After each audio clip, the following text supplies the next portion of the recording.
If other countries have a right to maintain their homogeneity, then I believe the West does as well. Hi everyone, Make Australia British Again. David here. As the title suggests, we're going to be talking about why every country has a right to its ethnic identity. I saw this quoted on a cablegram as I was studying the White Australia policy.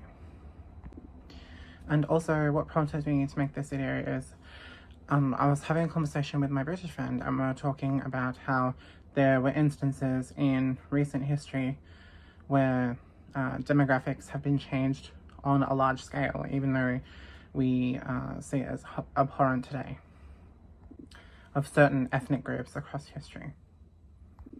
As well, it may seem abhorrent today, it was something that was routinely done up until the mid-last century.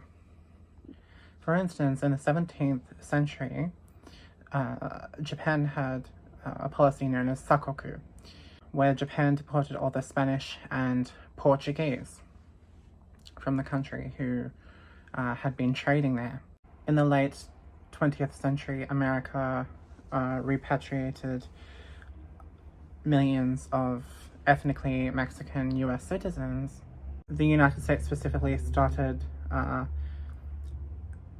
designating desired and undesirable immigrants, leading to the birth of illegal immigration and subsequent deportation of immigrants when found in irregular situations. Starting with the Chinese Exclusion Act, the US government has since deported more than 55 million immigrants, the majority of whom came from Latin American countries. In the beginning of the 20th century, control of immigration began common practice, with the Immigration Restriction Act of 1901 in Australia, the Pacific Islander Labourer Act of 1901 as well, the Aliens Act of 1905 in the United Kingdom, and the continuous journey of regulation of 1908 in Canada, elevating the deportation of illegal immigrants to a global scale.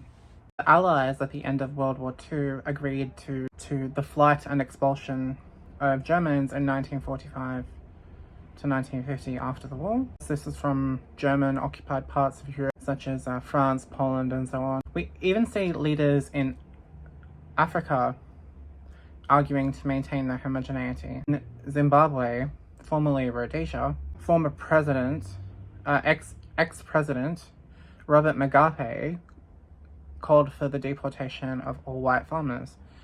And in South Africa, there seems to be a call for the deportation of Dutch descent farmers as well, or what they're saying is kill the Boer as well. So if other countries have a right to maintain their homogeneity, then I believe the West does as well. Thanks for watching, everyone. Hope you consider a lot of these points and realize that Australia is worth fighting for, that our right as the ethnic majority is worth fighting for. We're seeing this across Europe, and it's not fair on white people. And two wrongs make a right. Just because we colonized countries doesn't mean that we get to be colonized ourselves. If you want to support me, please go to patreon.com/make_Australia_British_ to support me. For just $5 a month, you get access to our special Discord server and mentions at the ends of my videos.